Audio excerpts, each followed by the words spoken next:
mga ka-vlog, ako po si Veronica Arbana Flor, nagmula sa Itcatleya. Narito po ako upang ikwento sa inyo ang kwentong Uhaw ang Tigang na Lupa ni Liwayway A. Arceo. Tara at samahan niyo ako ikwento ang kwentong ito. Ilang gabi nang ako ang kapiling niya sa higaan. Tila musmus akong dumarama sa init ng kanyang dibdib at nakikinig sa pintig ng kanyang puso. Ngunit patuloy akong nagtataka sa malalim na paghinga niya, sa kanyang malungkot na pagtitig sa lahat ng bagay, paghikbi. Ilang araw ko nang hindi nadadalaw ang aklatan. Ilang araw ko nang hindi nasasalamin ng isang larawang mahal sa akin. Bilugang muka, malapat na noo, hati sa kaliwang buhok, singkit na mga mata, hindi katangusang ilong, mga labing duyan ng isang ngiting puspos, kasiyahan. Sa kanya ang aking noo at mga mata. Ang aking hawas na muka, ilong nakawangki ng tuka ng isang loro at manipis na labi ay kay ina. Si ina ay hindi palakibo.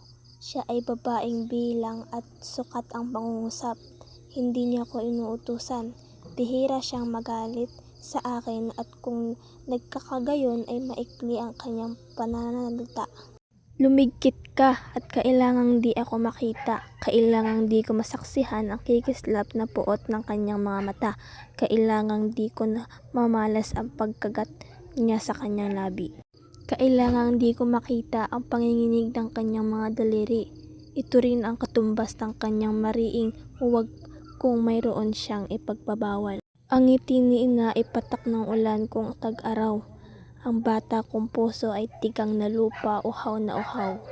Minsan man ay hindi ko narinig na may pinagkagalitan sila ni ama. Bagamat hindi ko mapaliwanagang may magkabiyak na puso, hindi nakakahinampuhan. Marahil ay sapagkat kapwa silang may hawak na kainawaan. Ang pagbibigayan sa isa't isa ay hindi nalilimot kailanman. Kung gabi ay hinahanap ko ang kaaliwang, idinudulot ng isang amang nagsasalaysay tungkol sa mga kapre at nuno at tungkol sa mga magagandang ada at prinsesa. Ng isang nagmamasid at nakangiting ina, ng isang pulutong na nakikinig ng maganda at masasayang bata.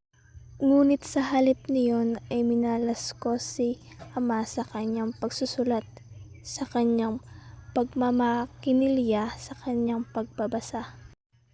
Kung paano siya titingin sa akin na tila may hinahanap, kung paano niya ipinipikit ang kanyang mga mata, kung paano siya magpapatuloy sa pagsulat. Si ina ay isang magandang tanawin kung nanunulsi ng mga punit na damit, kung nag-aayos ng mga uhales at nagkakabit ng mga botones sa mga damit ni ama. Ngunit ang pananabik na ito'y napapawi.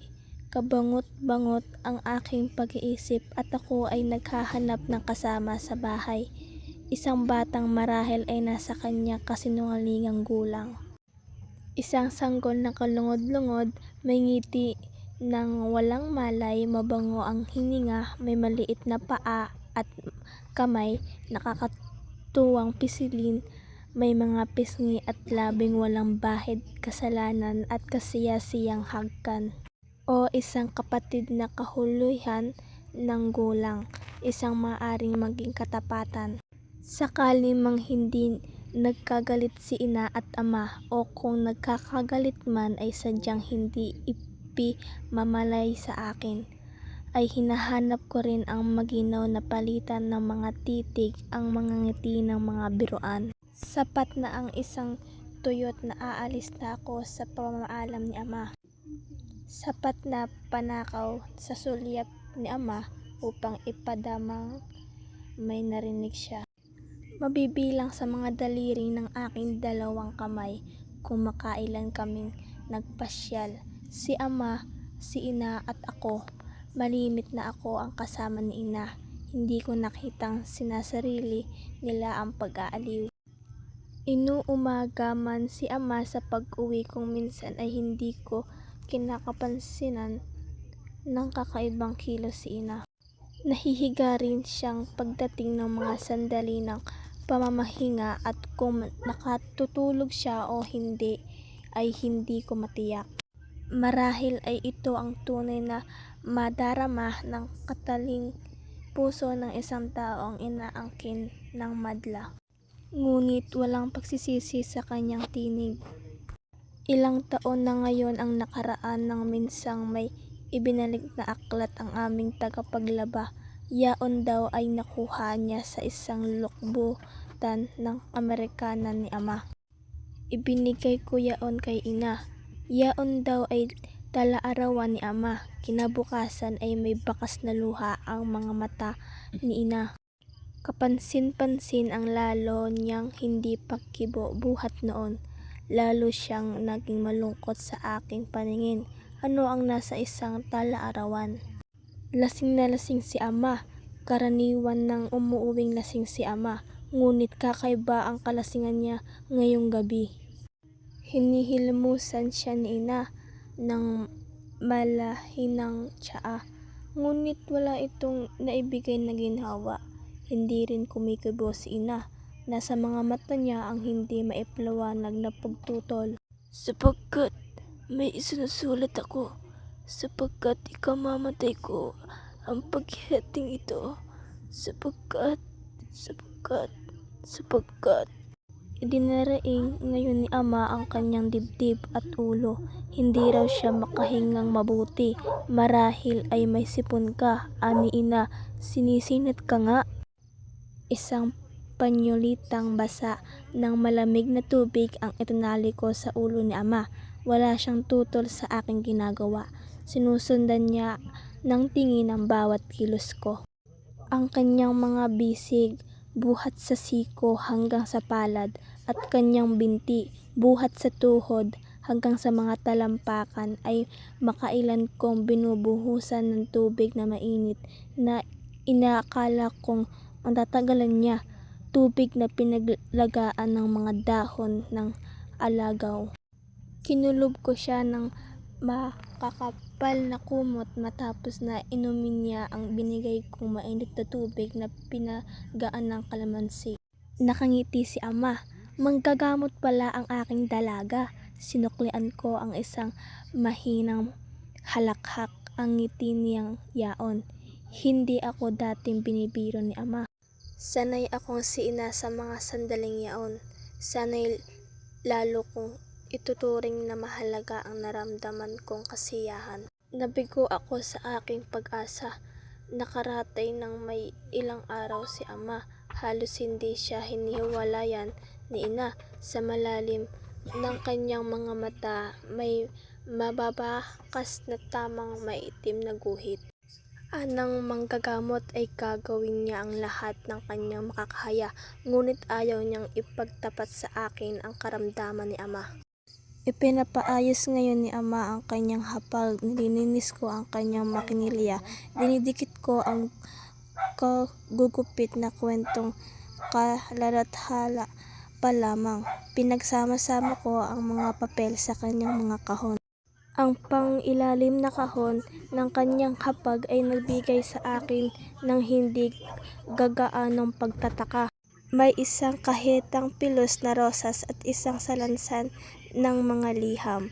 Maliliit at mga bilugang titik bughaw na tinta sa pangalan ni ama. Sa kanyang tanggapan ang mga nasa sobre. Ang larawan sa kahitang pilos ay hindi yaong hawas na mukha. May ilong na kawangkay ng tuka ng isang loro, maninipis na labi. Sa likod niyon ay nasusulat sa maliliit at bilugang mga titik sa bughaw na tinta, sapagkat ako'y hindi makalimot. Ang larawan ay walang lagda, ngunit nadama ko ang biglang pagkapuot sa kanya, at sa mga sandaling yaon ay natutunan ko ang maghinanakit kay ama. Bakit sa panahong ito lamang tayo pinaglapit ng pangyayari? Higit marahil ang aking katiwasay kung hindi ka dumating sa aking buhay. Bagamat hindi ko rin marahil matitiis na hindi maipagkapalit ang aking kasiyahan sa isang puno ng pagmamahal. Ngunit nakapamagitan sa atin ngayon ng isang malawak na katotohanang pumipigil sa kaligayahan. Ang hindi natin maisasakatuparan ay buhayin na lamang natin sa alaala. Panatilihin na lamang natin sa diwa ang katamisan ng isang pangarap. Sana'y huwag tayong magising sa katotohanan. Nakita ko siya kagabi sa panaginip. Sinusumbatan niya ako, ngunit hindi ko balak ang magwasak ng isang tahanan. Hindi ko maatim na mangnakaw ng kanyang kaligayahan. Hindi ko mapapahayaang lumuha siya dahil sa akin.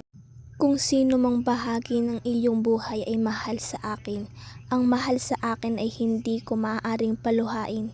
Ang pag-ibig na ito ay isang dulang ako ang gumaganap ng pangunahing tauhan, sapagkat ako ang nagsimula ay ako ang magbibigay wakas.